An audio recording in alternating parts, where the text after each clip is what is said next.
In 1932, doctors at Tuskegee University with the United States Public Health Service started the Tuskegee Syphilis Study to solely watch the effects of untreated syphilis in the black male. The doctors kept the study going for 40 years without any intention of curing the participants, thus denying them their civil, social, and human rights, while the doctors lacked legal, ethical, and civil responsibilities to help the people they promised. On July 25, 1972, Peter Buxton exposed the study to the world through the news. After it was exposed, the study was concluded and declared unethical. The study brought new light and laws to prevent unethical experimentation in the future.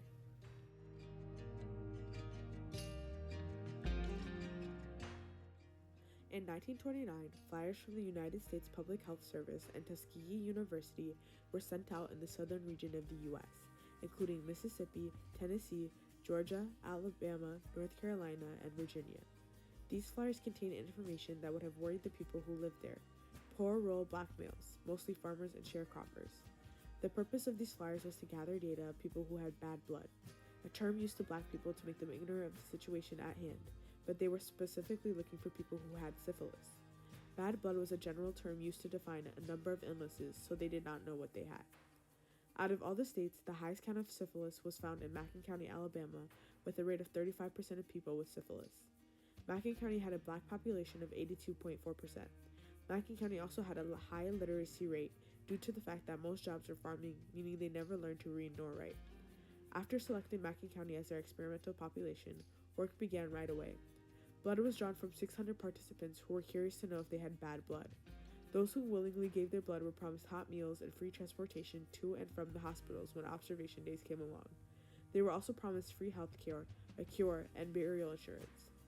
The experiment was conducted in this process. 201 participants with no kind of bad blood or syphilis served as a control group. The other 399 knew what they had as bad blood. The study was supposed to last 6 months, but with lost funding and other casualties throughout the project, it ended up going for 40 years without any intention of saving these men and ended up letting most die with the venereal disease.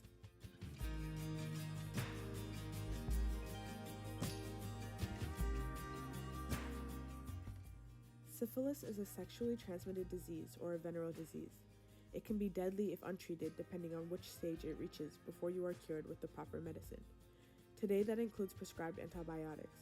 In 1943, it was penicillin. Syphilis has 4 stages: primary, secondary, latent, and tertiary. In the last stages, latent and tertiary, there is no visible symptoms nor do you feel them. During these stages, syphilis can affect organs like your heart, brain, and nervous system, including the eyes or ears, and can lead to headaches, blindness, and hearing loss. Throughout the study, doctors intended to withhold this information from the participants using invasive methods like painful spinal taps to see if the disease had spread to the nervous system. The participants unknowingly spread it to a majority of their families.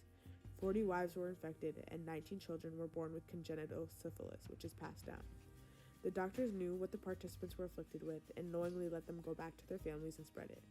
In this moment, the doctors lacked their ethical responsibility to let them know and ended up letting the participants worsen their conditions and inflict others with the disease.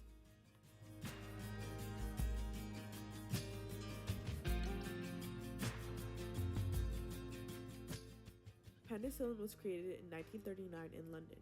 It became a well-known cure for syphilis and an antibiotic by 1943. In the same year, studies began to show that penicillin was the most effective antibacterial of that time. Afterwards, the production of penicillin was mass-produced, inheriting the nickname the Wonder Drug because of its effectiveness. Penicillin was becoming vastly used for its ability to destroy bacteria, mainly during World War II, aiding the wounded Allied soldiers on D-Day. Penicillin was the cure for syphilis, and it should have been given to the participants as soon as it was discovered as a cure. The doctors broke their legal oaths to help those as soon as they disregarded penicillin as a cure.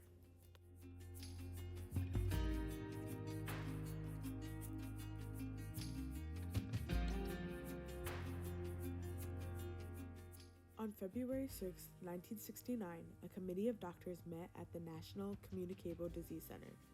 This center was a place for doctors from the United States Public Health Service to discuss ongoing studies looking for help and guidance. The study was first presented to the committee and then asked if they should terminate or continue it. Going over the facts with other doctors, they were scientifically convinced that only 7 people died primarily from syphilis, while the other 373 people that had died from other complications, but they did not account for the complications that were caused by the syphilis, like strokes and kidney failure. Some died from farming accidents as well. The meeting took place almost 30 years after penicillin had been discovered as a known cure for syphilis. Doctors questioned to keep the project going even after being made aware of a cure that had been around for 26 years. Doctors made this study the longest unethical experimentation in history. On July 25, 1972, Peter Buxton exposed the Tuskegee syphilis experiment to the world. Buxton wanted to expose the study because he knew it was unethical. Buxton was a venereal disease investigator hired by the Public Health Service to interview their test subjects in the observation part of their study. Buxton was born in Czechoslovakia, where he and his family were first-hand witnesses to Hitler's reign, especially since his father was Jewish, forcing them to leave the country in a hurry. When Buxton learned about the Nazis' dreadful medical experiments, he would not stand for something to happen like that again, especially if he could prevent it. It took him lots of back and forth with the doctors at Tuskegee and the United States Public Health Service to convince them to stop this experiment because he felt it was wrong. Finally, Buxton decided to contact a journalist from the Washington Star, where he exposed the experiment as a whistleblower. On July 26th, it made the front page of the New York Times. Buxton's work on exposing the study soon led to new laws in order to prevent the horrors of the Tuskegee syphilis study to happen again. One of the outcomes of Buxton's work was the National Research Act of 1974. Another outcome was the National Commission for the Protection of Human Subjects of Biomedical and Behavioral Research. This committee of people classifies and determines foundations and regulations to make sure they are followed. Since this act came into effect, scientists and researchers that are working with the Department of Health, Education, and Welfare, now known as the Department of Health and Human Services, in any way are required to get a voluntary informed consent from the participant before they can begin in any study. But even before the informed consent, they need the study reviewed by the institutional review boards, who can then decide to approve the project and allow to move forward with it. From that came the Belmont Report of 1979. It contains official guidelines of ethical principles when using human subjects in an experiment. The essential role of the Belmont Report was to protect all human subjects in research studies, scientific trials, and experimentation in general. The Belmont Report states 3 basic general rules overall to protect human subjects: respect for persons, beneficence, and lastly, justice. In 1973, the Department of Health and Human Services constructed the Tuskegee Health Benefit Program for the survivors, ensuring the participants free medical and burial services this time around. That same year, a lawsuit was filed for the participants, concluding in a $10 million settlement for them. In 1975, the wives, widows, and children of the participants were brought into the program. Decades later, on May 16, 1997, President Bill Clinton delivered a solemn apology to the last surviving participants of the study: Carter Howard, Frederick Moss, Charlie Pollard, Herman Shaw, Fred Dimmons, Sam Donner, Ernest Hendon, and George Key. President Clinton then announced plans to establish a $200,000 grant to construct a Center for Ethics, Research, and Healthcare at Tuskegee University as a memorial. President Bill Clinton recognized the rights lost that day, took responsibility, and made it known to the nation.